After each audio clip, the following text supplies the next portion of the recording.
Well, I'll just tell you a little bit about me. Or very little, I was introduced to this idea that I'm going to hopefully crudely attempt to share tonight. I was introduced to it, I don't know how long ago, maybe 96, 97.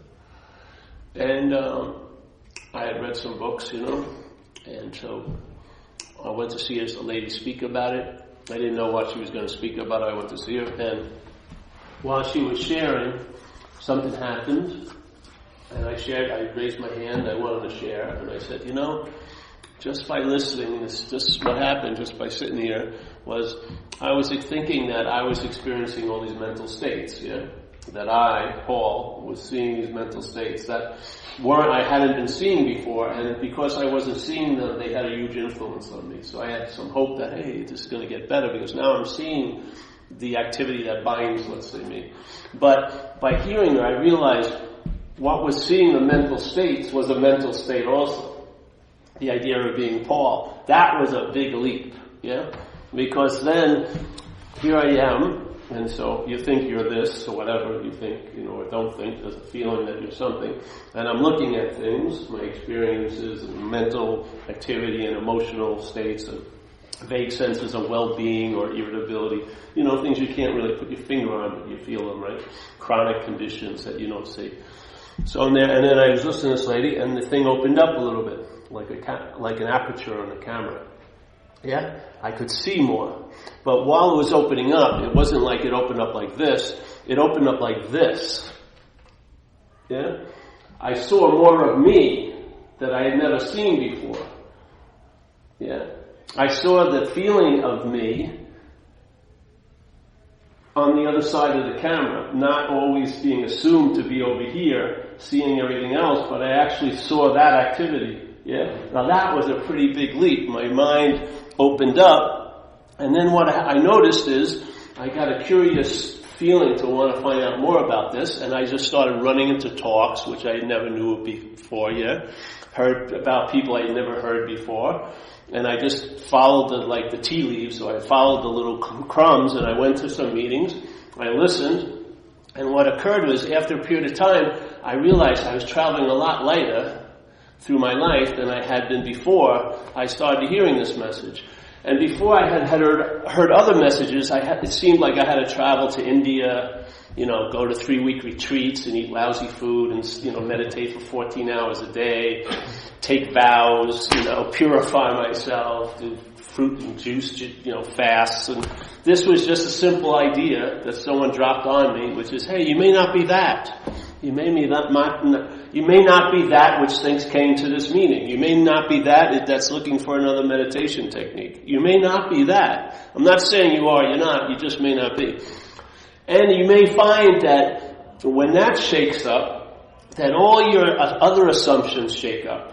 Yeah? And you realize how the world looks to you is more based on you than any world. Yeah? How the world looks to us is more based on us than the world. Yeah? And I found, I just entertained it for a while. Yeah? And it was like putting gas in a stalled car. I didn't keep dumping gas. I heard it, and then I went around and I lived and I entertained what I'd been hearing, and it got digested in a way, and it started to be applicable, not in certain settings like retreats and, an idyllic weekend up at Mount Shasta, but let's say Tuesday afternoon in Marin City or something. Yeah? It started to have application where the rubber meets the road, like in every situation I'm in, every day. Yeah? And it didn't, after a while I gave up that magical thinking that everything was going to change, but what happens is the geography of my life may stay the same. I may get ill, I may get fired, I may never get married, all these things may or may not happen, but I will travel lighter over the geography of my life on a consistent basis. Now, the mind doesn't can't really pick up how valuable something that's always there is. has a difficult time. It usually recognizes value by something coming and going and increasing and decreasing, yes? But something that doesn't have any qualities of coming and going, increasing and decreasing, it's just always available at all times, with no requirement necessary. The conditional mind doesn't see any value in that, to tell you the truth. So it can't recognize nothing, so it makes it something. Yeah? Once it makes it something, it gets the hit of recognition, but that ain't nothing. Yeah? So you can't get this message. You can't have it. If a lot of people get stuck in, they're waiting to get it. They're waiting around to get the message. That's the booby prize. Yeah? You can't, I can't, my mind can't embrace this message because it was before my mind. It was here prior to me showing up with a sense of being me. So it's not, I'm not the alpha and this is not the next Greek letter called beta. I'm not going to know beta from the alpha point of view. This is the alpha and the omega. The whole Greek alphabet is held by this. Yeah? It's the context. It's sort of like gravity. If you go into a cafe today, I bet you didn't hear one person complaining about the effects of gravity. Not one. You probably never heard one person ever complain about the effects of gravity. Yet in our body condition, we're being affected constantly by gravity. And because it's a constant effect, we have no idea of it. Yes? Because of its constancy, there's no idea of it. It's so ever-present, it doesn't seem to be present whatsoever. We only know it by its absence. So if we go into an anti-gravity tank, then we know, wow, yeah? By the absence of gravity, I get to know what gravity is. But I never know what gravity is when all there is the gravity. Yeah? So in this space of mind, that availability, that constancy cannot be experienced. It can influence all your experiences here, but you're never going to have an experience of it. You're never going to know the truth because it's the truth knowing everything else right now. Yeah? So a lot of people that I've met, and myself included, still thought that I'm going to know the truth. Yeah? I'm going to find the truth somewhere, let's say at 5th and Mission, and I'm going to buy the truth, and now it's mine, and this truth's going to give me a great advantage over all of you, basically. You know what I mean? I'll be detached, and I'll be able to... yeah. So I'm going to, so this idea of knowing the truth, there's a great master, he's passed away, but his name was Ramana Maharshi in India, and he said, to know God is to be God. Yeah? So to know this message is to be the message. You're not a knower of the message. That's what you may be attempting to become by reading a lot, yeah? You want to become a knower of the message. But that's the only way the conditional mind can grok it or understand it, is I'm going to know this thing as if it's a topic or a subject or an experience, yeah? Maybe I've never been able to capture it, but now I have it. I'm going to know the truth by reading about it, yeah?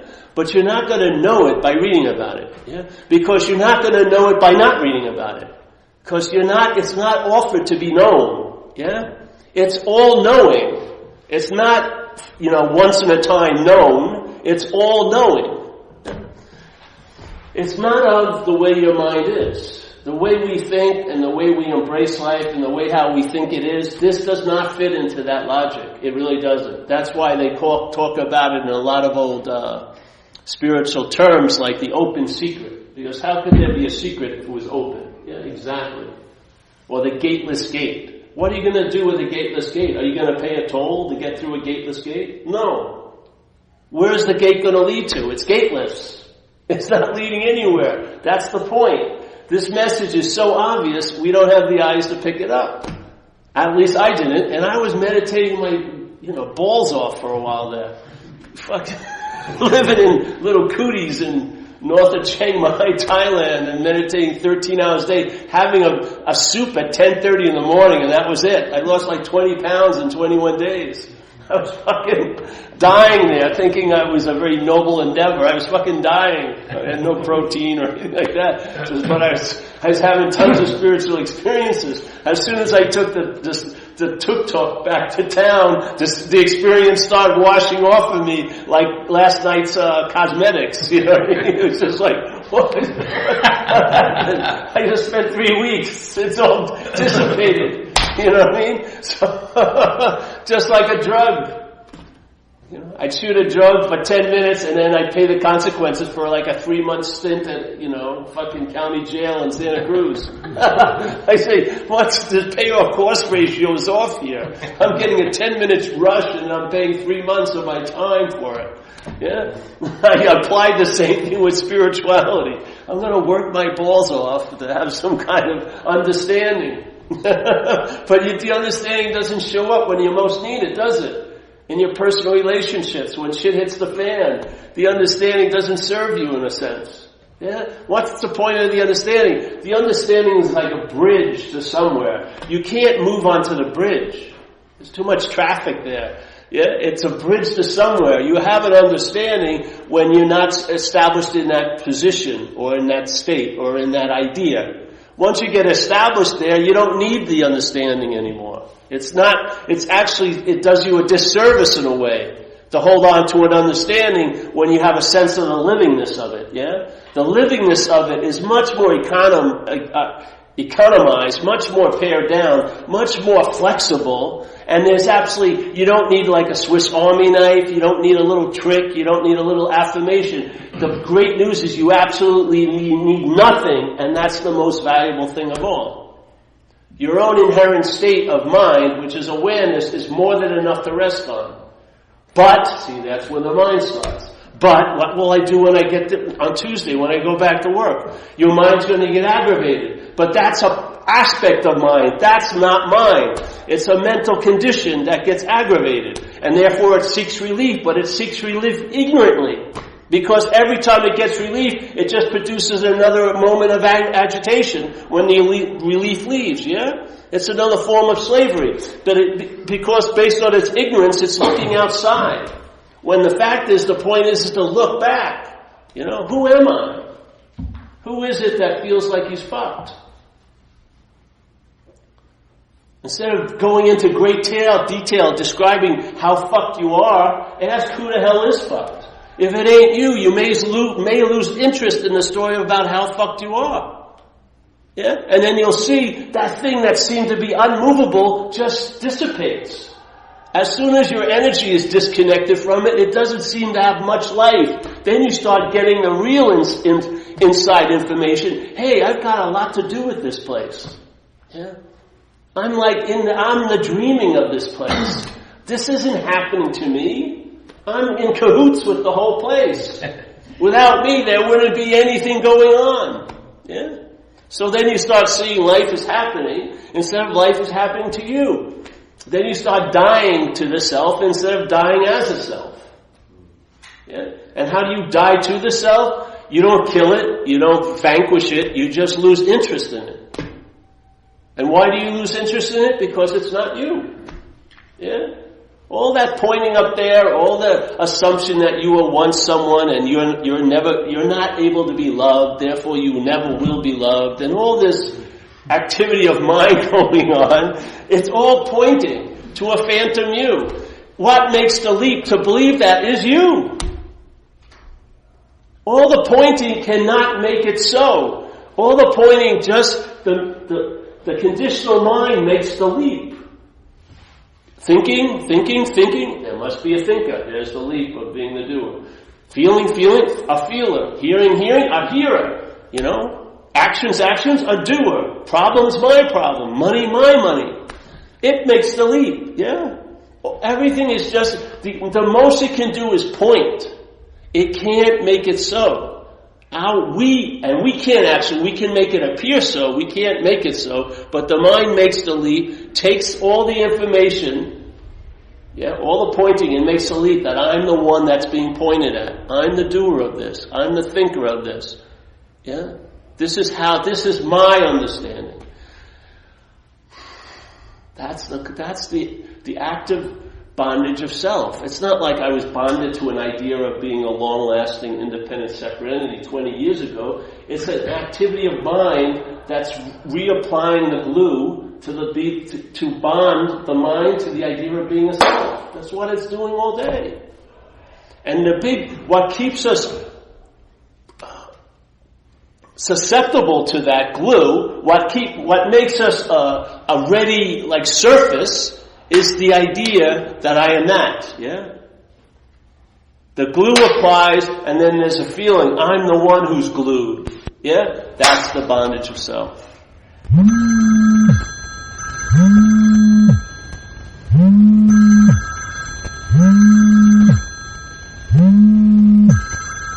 Sounds like it's suffering, doesn't it?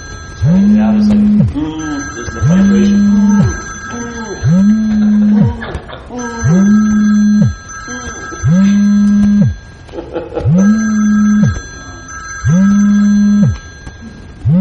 Let's see how long it'll go. They're persistent, man. I'm gonna get that motherfucker. He owes me money. He owes me money. I know exactly where he is on Wednesday nights. So all this stuff means nothing unless it was applicable. Yes? All this information, I had a little bit of it when I was using drugs, and it was what caused me to go insane, basically. I'd be up on a 10-day run, and I could see this construction of my mind, but I didn't have the key of freedom from it, that I'm not that. Yeah? Now I have that key, and then the same exact condition produces a sense of enrichment instead of a bondage. Yeah? I see it now, and I see it with a clear take that I'm not that, and therefore I'm what I am, cleanly, And it translates into having a nice day today. And day after day it seems to translate the same way. And after a while, you realize you didn't want enlightenment or liberation, you just wanted to feel an ease and comfort in your own condition right now, basically. These noble pursuits of everlasting transcendence, I bet you if you just felt satisfied, those things would be mute. They would just stop, yeah? You'd be more than happy to be here because you're inherently not here, yeah? You wouldn't be struggling to get out of here because you would realize you were never in here, yeah? That one ace that you wish you had in your deck, you'll see you have 5 of them there, yeah? I'm not this. So that's the value, yeah? To me. Applicable every day. To be located, at least in the vicinity of where you seem to be appearing, is an incredible upgrade in the experience here, yeah? If you could just have the ability to recognize what's not happening, yeah? Being spewed up here, from Cape Hall, the propagation of the propaganda station up there, of the thoughts going and producing all these states of what's not happening, what's going not to happen, and what never happened. You know what I mean? And all the things going there, and your inability to call off the dogs of your interest and attention. And so you're enslaved to watching the mind roam into this realm of the past and the future and rummage around inane possibilities and then speculate unbelievable things that could occur to you next week. Yeah? And yet you're almost glued to that screen. You can't seem to leave the porno theater. Yeah, while you're getting fucked, basically. You can't seem to leave it. Why is that? Why can't you leave it? Because you know why? Because the thoughts that are about that thing, it's about the idea of you being in the future, and it's the idea of you being in the past. If someone came up to me and started talking about they're being driven crazy about thoughts about next week, I don't care how close they were next to me, it wouldn't leap onto me. I have a built-in immunity to their suffering because I don't see it as mine. Yeah? Now what would happen if you would see your suffering as not yours? It would be the same fucking result. You'd lose interest in it. And if you lose interest in it, if you lose interest in all the preoccupation with what's not happening, where do you think your interest and attention would be? Just guess. Where else could it be? If it's not in what's not happening, I imagine it's going to be in what's happening. Yeah? And then that interest and attention that is draining you out of your freaking life, worrying about next week and rummaging and reminiscing about a week ago, that same interest and attention will enrich your life because it will be present now being engaged with what's happening. Yeah? With consciousness engaging in this whole, whatever this thing is, through the gates of seeing, hearing, feeling, tasting, touching, you'll be conscious of that activity. You'll be awake, so to speak. Yeah? And that's the value of it. It's not like I'm getting spiritual points and I'm going to be seen as a noble person. I just have a sense of contentment I never had before. Yeah?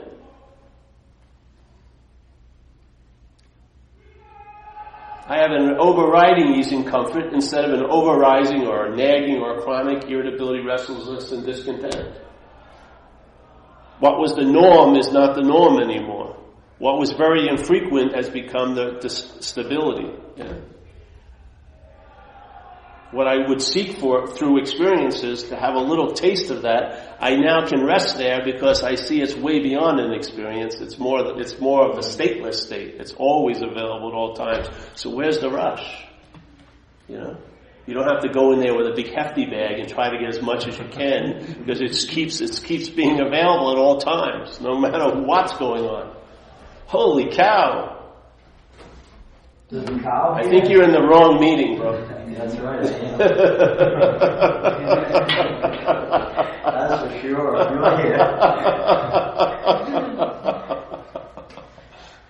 Yes. Is this a questions time? Or? No, but you can ask it. No, always will. No, go. Well, why don't you hold it till later, right? Yeah. No answer. Ask it now. Go ahead. Give it a shot. Well, I was just wondering, how would this compare to, like when you're meditating and you're sitting there and you're allowing thoughts to go through your head and you're having no attachment to them, where that's your goal, is to just let them pass through and not be moved too much by them? Because that's what I know of meditation, that's what I'm trying to cultivate, but how would that work with that or relate to that? Are they similar or are they completely different? I would say this is more of a backdrop, like the screen, where maybe, and on that screen the event of meditation could appear and then stop, but the screen's always there. So in a more you get a sense of being meditated instead of meditating. Yeah? In other words, you sense what you're trying to focus without trying to focus it. You're just sensing that awareness. So when the thoughts come up, what gets the emphasis is the awareness of the thought, not the thought. Yeah? There's the seeing of the thought, but what's seeing it is more emphasized than the thought. Yeah? And so therefore the context of every day is that seeing, or that awareness, or the consciousness, yes? And then the content of the day are all the mental states and emotional states and physical states and thought mental states that arise, yes? And all the events and situations that arise. But they're only noted or able to have contact with because of the context, which is the consciousness, the awareness, yeah? So there's more of a sense of the context. It's like in AA they say you'll sense the presence of the higher power. That's sort of like the context. Yeah? You'll sense the presence of what you could call a higher power, which is that it's always available at all times. You now start sensing that presence, and it's not dictated by the circumstances or situations. It doesn't have to be at a temple, though it may happen at a temple, because it's happening at all times. And this presence is the absence of self.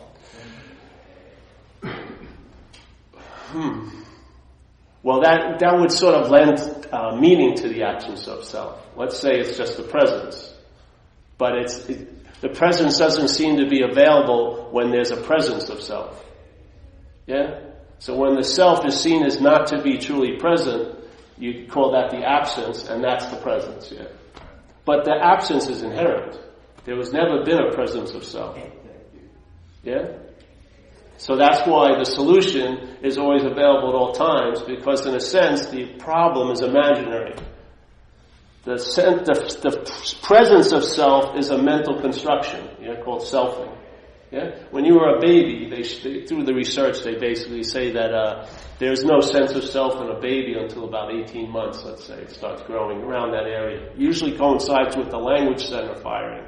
So you can see how the sense of self is reinforced by the language, the thoughts are held in by, they're configured in language in our heads, yes? So that's like the glue that's being applied to keep that sense of bondage to the idea of being a Paul, long-lasting, independent, separate entity. Yes.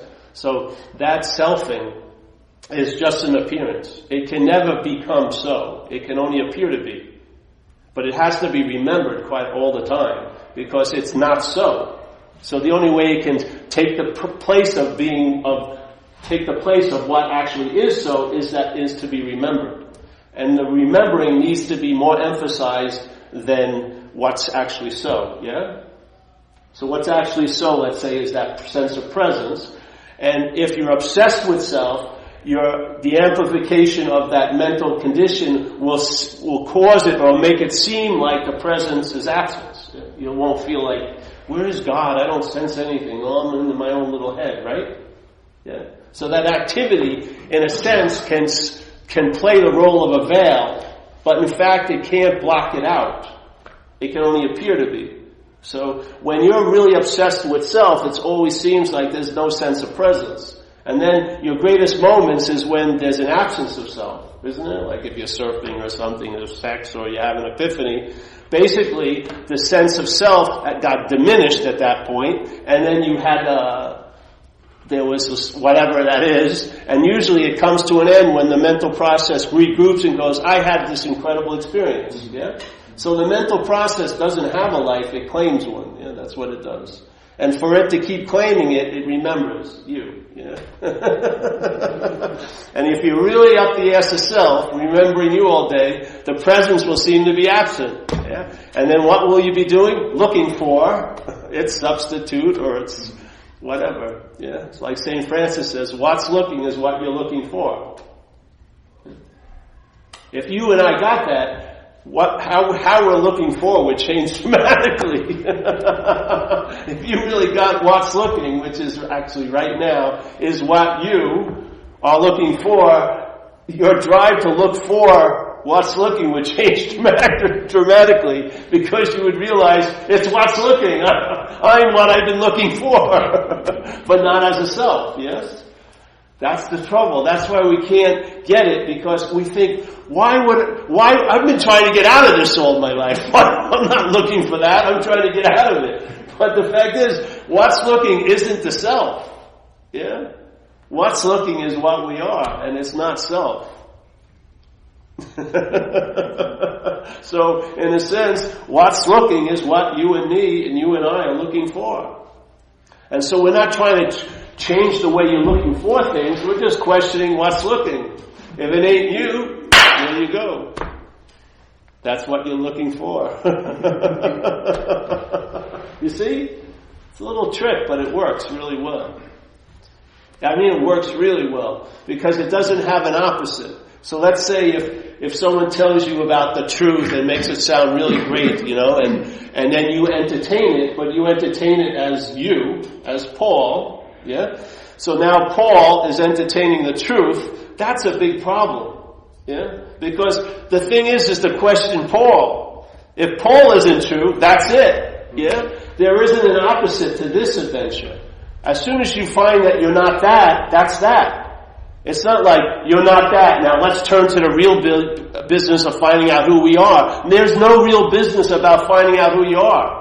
Actually, there is. You'll find out who you are living, you know what I mean? But the idea of going on another journey, now that I'm done with, I know I'm not that, now, what am I? There's no secondary journey. Once the first journey's cut, that's the end of all journeys. You realize you are what you're looking for. Yeah. How can that be? Well, find out. It can't be in the way your head's structured because you have too many opinions of you. I can't be that. Look at what I've done in this life. I've hurt people, I did this. That would never do that. Who the fuck knows what that would do? But we have a lot of ideas, and in recovery they talk about it as playing God. We're playing God with God, really. Yeah. So we throw God into a position as an object to us to find out about, and instead of being God, we become a knower of God. And how has that worked out for many of us? Not that well. Yeah. But as Ramana says, to know God is to be God. The knowing is cut out. Yeah? It doesn't form or transfer into a knower of God. It's like immediate, it's out, being God. Alright? Now what? Find out. Find out what it's like. Yeah? You can't know it. You cannot know it. You can't study it. Yeah? You can only study what you're not. You can't study what you are. It's impossible. You can only study what you're not. You can be a teacher of what you're not. You can't be a teacher of what you are. There's nothing to teach about what you are. There's lots to teach about what you're not, and it all distills into one thing. You're not that. Once you get you're not that, that's that. It's like there's a great Zen master from Japan, Dogen. He says to study Buddhism is to study the self. To study the self is to forget the self. That's the end of the story.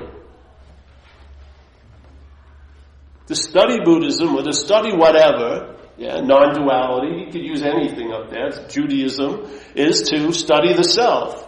When you study the self, that is to lead to forgetting the self. Why do you forget the self if you study the self? If you study the self, you see it's not you, and if it's not you, you're going to lose interest in it. Just like if someone's talking about someone else and I'm hoping it's about me, and when I hear it's about someone else, what happens? I don't have to try to drag my attention away from that conversation. It goes immediately. It loses interest because it's not about me. Yeah? It's the same thing that happens up here. When you realize this station called K Paul or K Mark isn't about you, the volume just miraculously goes down. You're not prone to buying, its product line. You don't subscribe to it anymore. You stop giving it donations of your attention and interest. Things get shifted. And I'll tell you, the shift has been fucking pretty cool.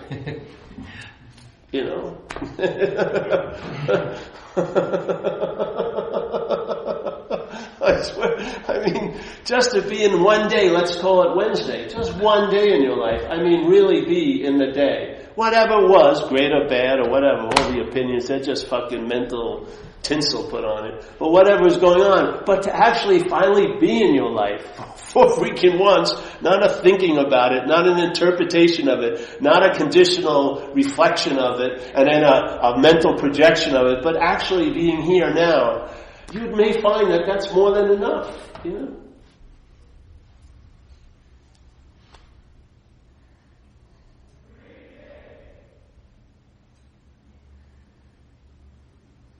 It's like I was at a meeting last night, young people were there, and they're going through the hell of, they've been separated from their crush, their lover, and they want to party and they want to get high. And you can tell them, in a few years, if you stay in this program, you'll never even think about alcohol or drugs anymore. You'll see what a ridiculous level of relief that was, with tons of consequences and everything else it brought about. It's just such a freedom. And then to be able to enjoy peace of mind, maybe not many people, it's not something that's talked about much, right? Do you see it in the news? Is everyone doing well with enjoying peace of mind today? How you doing? Are you working hard towards, there's no big kudos for it. You don't get on, Celebrity Now, whatever. Oh, there he is. There's a celebrity enjoying peace of mind. Look at how happy, traveling much later today. Not much value's put on it, but I'll tell you, as a living event, it's incredibly valuable. To have put down the rock, and because you don't even have that suspicion that it's you don't need to pick it back up and then go over, let me see. There's gotta be a jewel in here somewhere. It's gotta have some inherent value. Its value is to put down, But if it's you, the siren song will always catch your attention, and you'll go back into it seemingly. You can't, but you'll think you are. And here, as you think, so it is. This is the power of thought. If you believe you're something, you'll seem to take that to be the case. Even though the mind seems dull and stuff, you can't underestimate its power.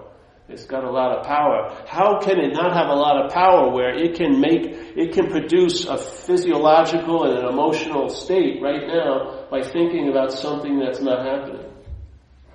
That's pretty powerful, yeah?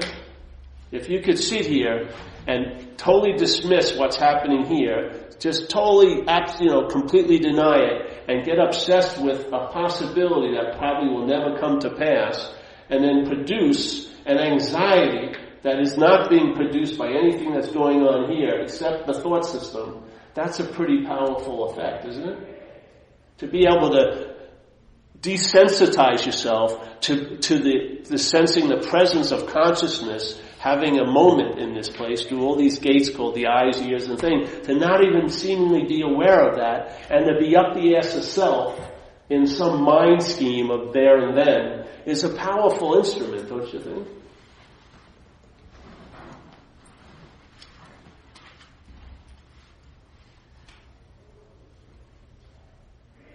You're not going to be able to wield it. You're not going to be dominating it. You're not going to have a sovereignty over it because you're a product of it. The feeling of being you is made by that mental process.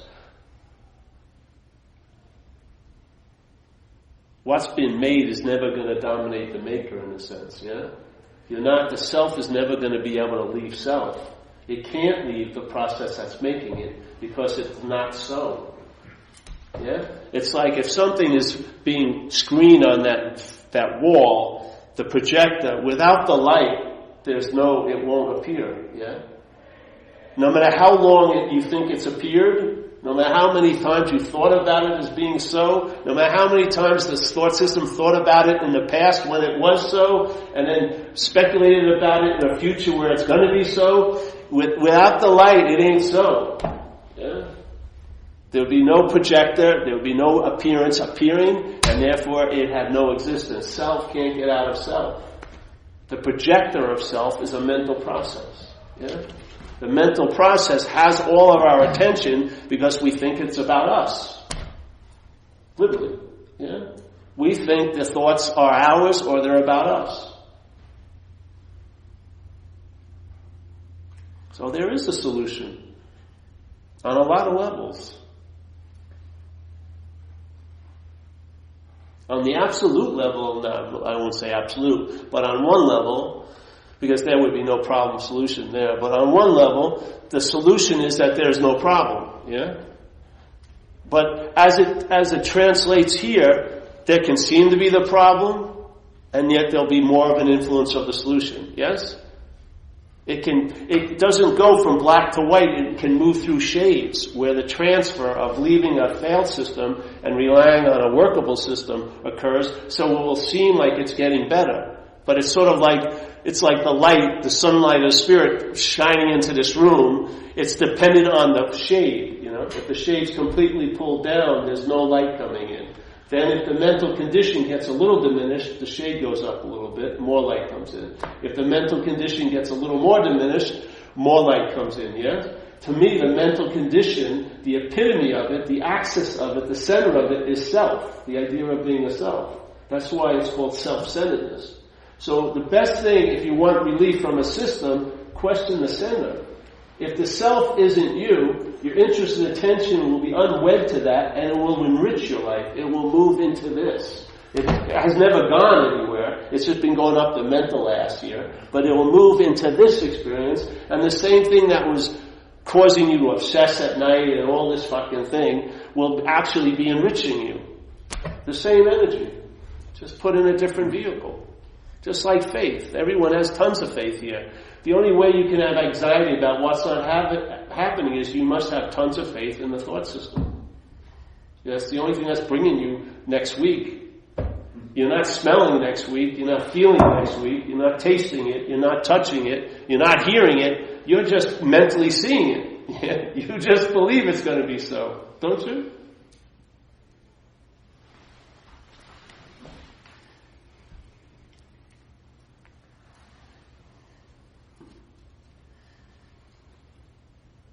So these incredible noble things or these virtues that you'd like to sort of acquire, some of them will just come naturally after when the mental condition diminishes, you can't know what's going to happen, but you'll find out. Yeah, it'll translate into your living. And that's the intimacy of it. You can't know it. You can't put it under glass. You can't neuter it. You can't think you got it. But you find out. It downloads. So the state of mind in Zen, they would call it the very high state of I don't know. In that state of I don't know, you're relegated, and in a great way, to finding out. And finding out is much more convincing than knowing. Yeah? When you find out something, it has a power to like an unspoken yes, or that word convincing, to believe with certainty. To believe with certainty. Yeah?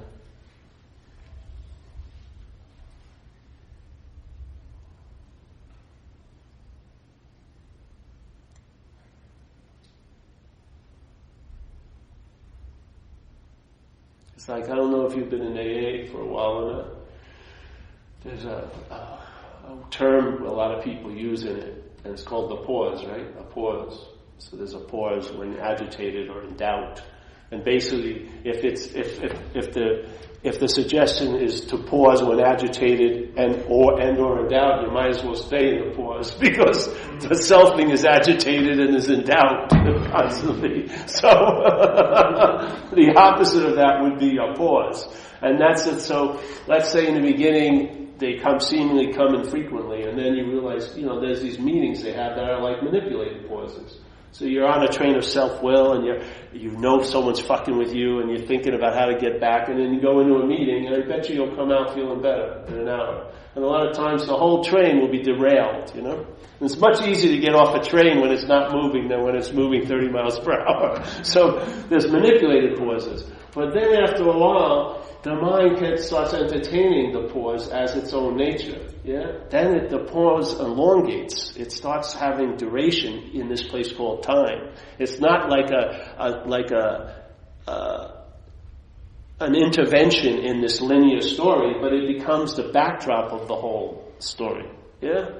That pause is that's a different beast then. That's a different ball game. And now it's not happenstance that brings about its entrance.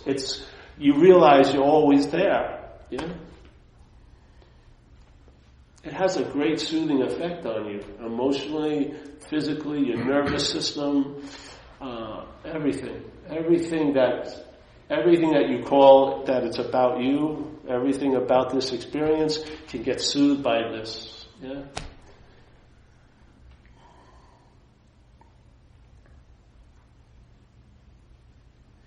I don't think I had been content since I was about 4 or 5. Literally.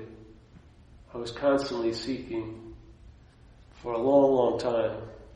A lot of different avenues, drugs and then spirituality and drugs again and a lot of other things. And my mind seemed to be quite agitated, yeah. It couldn't calm down. Even when it had a sense of peace, it would be worrying about when it was going to lose it, so how much peace was there. And then, just entertaining this possibility and doing what I do.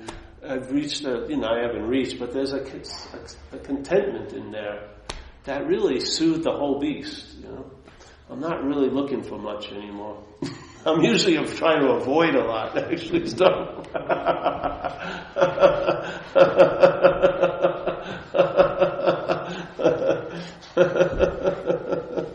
So, I don't know, man. It's a simple invitation. I don't know what your head will do. It's not a draft. It's not anything. There's no need to entertain it or not. If whatever you're doing is working. If it's really working, it'll probably lead you here anyway. Not meaning here, but to here. But if you put it in there, just maybe to begin with, just entertain other thoughts yours. Yeah, just check them out. See the difference between a thought and a thought that's held as yours. Just see the difference between a word, let's say money, and then my money. See how much the mind puts on it. Yeah. Family, my family, change is a huge thing. The my is the act of being identified with, yeah? That's the bondage of self. What's the bondage of self? What could be light gets heavier. That's it, yeah? The possibility of lightness is forgotten and becomes a probability of heaviness. That's what obsession with self is. Truly, yeah? The possibility of traveling lighter through this moment becomes very, very, actually almost never even entertained anymore. And the probability that it's always going to seemingly be heavy and maybe a little bit lighter here and there, but always back to heavy, becomes the dominant theme. That's the obsession with self. That's what it does, yeah? It adds weight to things. It adds weight to all your life, your speculations, your memories, your futures, your problems, your girlfriends, your sex, your money, your health. It just uses all those things that come up in a life here and adds weight to them. And after a while, if you're walking around with such a heavy bag, yet you can't entertain the possibility of getting it off because you take it to be you, yeah? What are you going to do? You're going to be looking for relief, yeah? And if you rely on the problem to point you to the solution, that's going to be a huge problem. You're going to be seeking a lot. And you're probably not going to find, yeah? You'll find little glimpses, but you'll always put them down and go on the trail again. Yeah? There'll be always another book or another this or another that. It's almost like a form of slavery.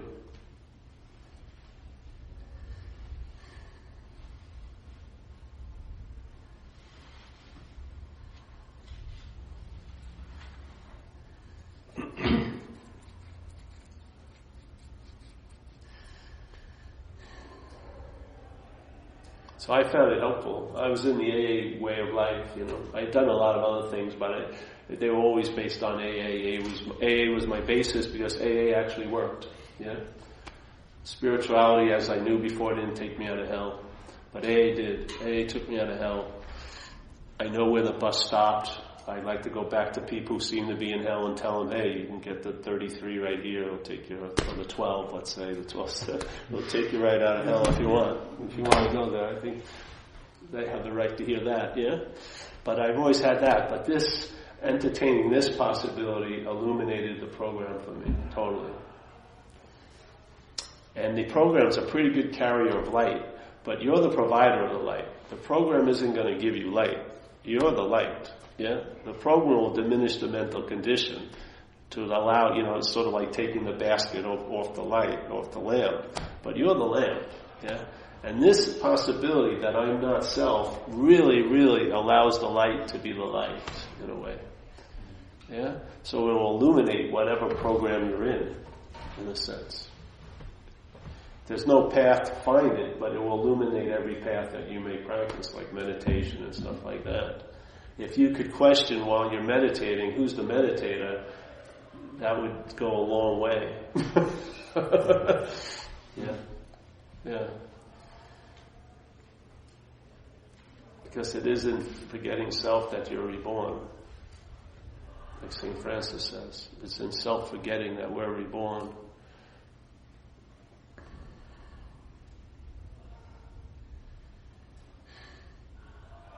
See, it's funny because this idea of self has to be remembered, so it's a beautiful statement. So just the opposite of remembering is to forget, yeah? So the self, the sense of self has to be remembered, so the forgetting of it is the seeming solution, yeah? Because it's being remembered. So if you're not remembering it, that's it. You forget it, and that's it. What happens? Life goes on, but in a different way maybe. Yeah. But then the joy is you'll find out. Because you can't say I was going to go, you know. I thought, you know, everyone's going to love to hear this message in AA. And, yeah, it didn't turn out that way for me. Yeah. I was a circuit speaker when I was on the basic platform. As soon as I moved into this, people hear me and they go, I really like what you have to say. And I tell them, go to Zen Bitch Slap, the website, I never see him again. So it was a terrible career choice.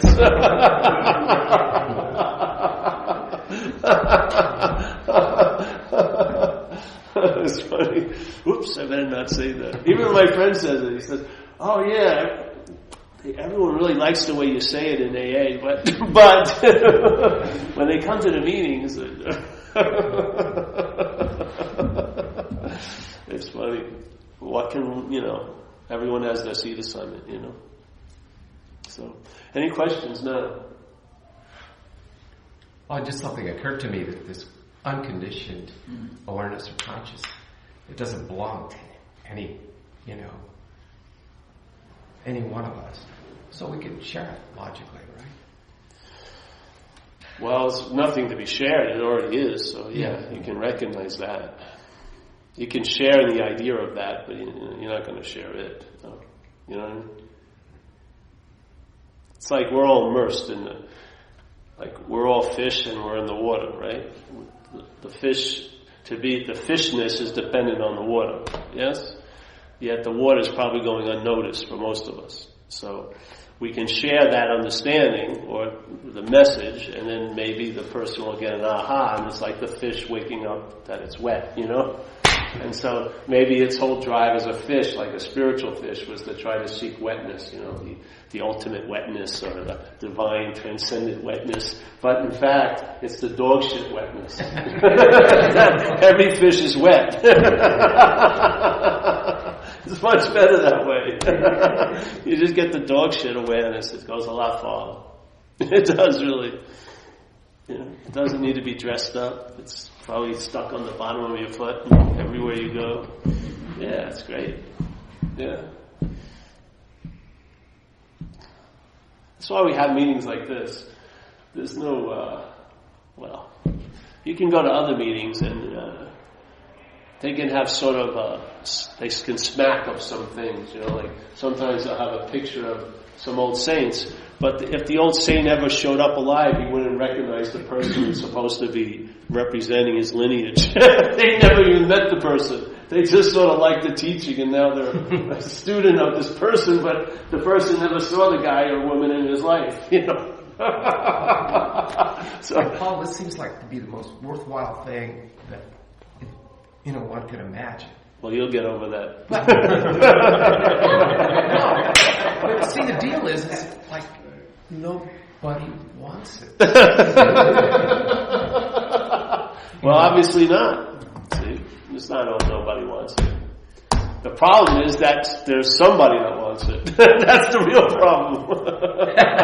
That's what you have to go through first. You got to get it. You have to have that somebody wanting it and get so fucking frustrated that you finally, the mind puts that down. Yeah? That I'm going to get it, and then bingo, something can sort of become obvious. Yeah? So for a lot of us, the way a path works is that it disappoints you. It fails you. So you stop relying on that path, and maybe something opens up. Yeah? Yeah.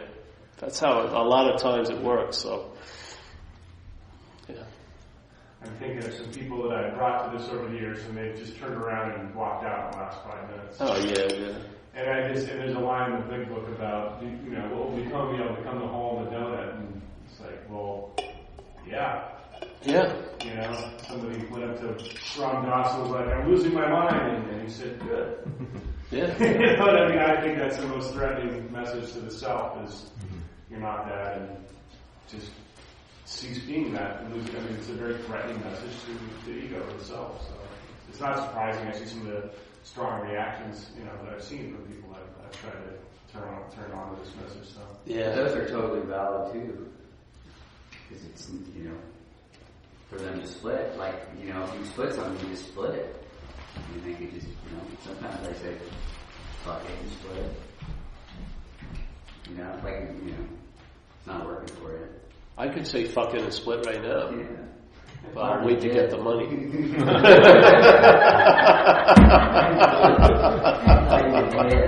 I split when I came in here. I will.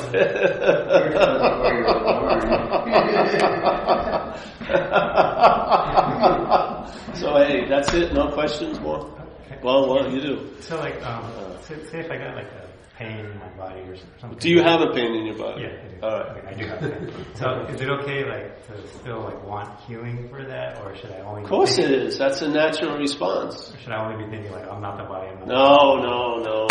It's just like if your house is on fire, get a pail of water. So if you have a headache, take an aspirin. Don't go crazy. The mind has wild ideas about everything. Yeah. So, but that's just my suggestion. If you want to sit there and ask who has the pain, go ahead. But I probably just want relief from the pain. Yeah. Well, I mean, with that though, it's like, I mean, meditation, you know, it's kind of suggested to be able to, you know, experience anything and then let it pass. So it's like if you have like a pain or something, you meditate while having it, and eventually it'll go away depending on what the pain is. And you allow that, it's like, it's kind of like a painful thought, or it's kind of like just showing like the I guess temporariness of everything, you know. Yeah. Like, Yeah. Obviously, it's like a chronic pain that's different, but if it's like just like a thought, you know, then it'll go away and it'll be replaced by other thoughts. Yeah. Well, there's also the concept of the middle path, right? Yes. In Buddhism, Yeah. At the one extreme, you know, you get, like you said, with the meditation, make it as painful as possible, and if you can still meditate, then, you know, you somehow transcend the pain. But the middle path is, you don't need to be there in the first place. I'll give you one example. This is just to throw out there. A lot of people heard this before, but it's a good way of demonstrating something. So I was new in recovery, and I heard this lady I knew said she heard there was going to be this big sweat, you know, a Native American Indian sweat up in Mount Shasta. And there was going to be like 300 people there. It was a big event, and they had a real Indian from somewhere coming in. So I decided to go up there. It was a weekend. So we drove up there. And I'd never been to a sweat before, and I never knew any of these people except with this lady. And it was a beautiful place. Mount Shasta is unbelievable. So they build the thing. It's this huge thing with these flaps, and then everyone gets in there, and they have a big pit with rocks, and the rocks have been on a fire, and it's super hot, and they get these herbs and water, and they just keep throwing the rocks. It produces like a massive amount of heat, you know. So everyone gets in there, and there was like standing room only, you know. You get a bare air. So I was holding up like a subway on the rafters, and there was a number of other people. Then the flap goes down, and it's pitch black. And I tried to sit down, but someone was underneath me. So I ended up, and you know, heat rises. So I was standing like this. And it's getting hot, you know, I'm going, okay, and then it's getting really hot. And I got burnt. My inside of my nostrils and my ear and my underarms, right? And I was like excruciating pain. And then the flap opened, and I just got out of the stairs and jump into a stream, and it's a huge rush, you know, cold water. And then you go back in. And I did this the whole weekend, yeah? Now, all right, now after that, a couple of years later, you know, I heard this message, whatever, and then I was, one of my friends they were setting up a sweat in Petaluma. And it was all American guys, you know, but they got this Indian from Oklahoma. There's like 12 guys, and they built the little thing, and they had all the food out in crystal geyser water and stuff in this thing. Beautiful night. So we go into the tent. He wanted me to support him, you know. I had no interest, you know, I wasn't thinking about anything. So I go into the tent, and then the guys thought they had the pit, and it starts getting hot, and I go, it's hot. I get right up and leave. Yeah?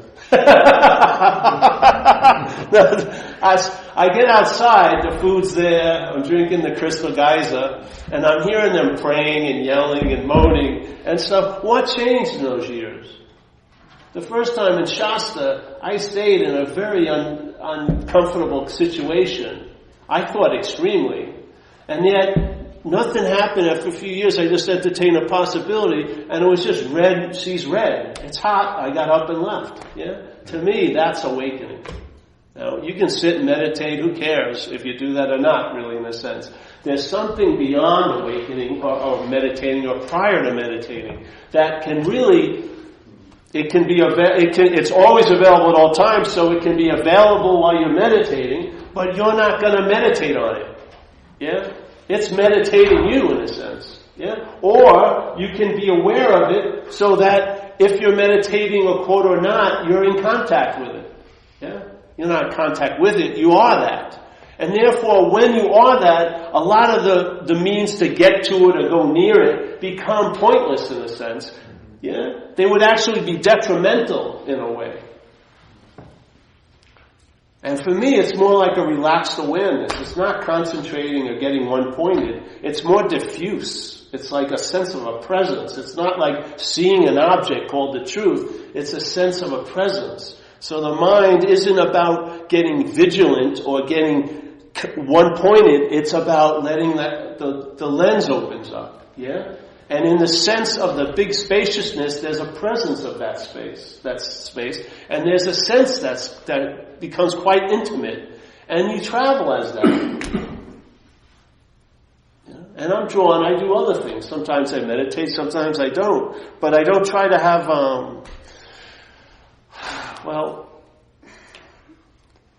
once the meditation's done, it's forgotten. There's no remembering that I'm a meditator or anything. No, it's just a living event. And it's going to come to an end, and when it does, it will be like as if it never fucking happened, really.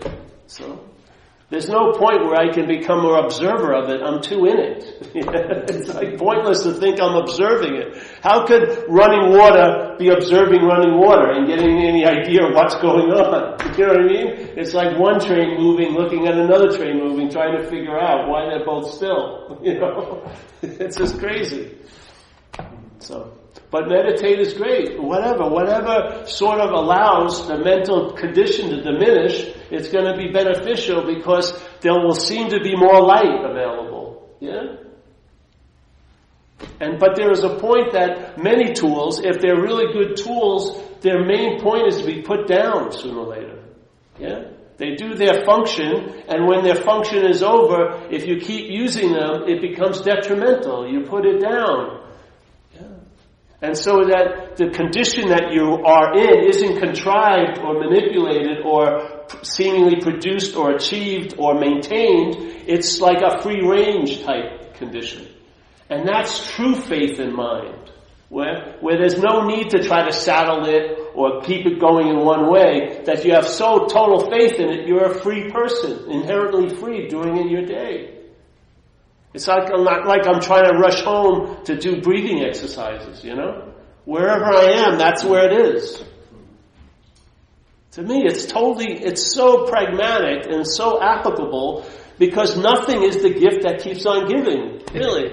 And the head just wants to make it something. It wants to make it something that has to be approached, has to be practiced. It wants to make it fucking something. And you know what? I don't care how much you put mental adornments on it. The only picture that's truly the original face is of no face. Yeah? All this is just ornaments. They just drop off in time. But it's like raw mind, you know. If I had anything to do with it, it would be infrequent. I'd be playing God with it, yes? Somehow I have the ultimate say. So if I need, let's say, meditation to seemingly go there, that's still a sense of dependency. I don't want to have to do anything to be what I am. It seems redundant. It seems like crazy. How can I more be what I am? Yeah? I feel if I leave it alone, that's the best approach. You know? It may grow and it may not look like it's growing up the wall like you place the plant and you want it to cover a certain thing. It may go a totally different way. But it's all fine, you know? Yeah.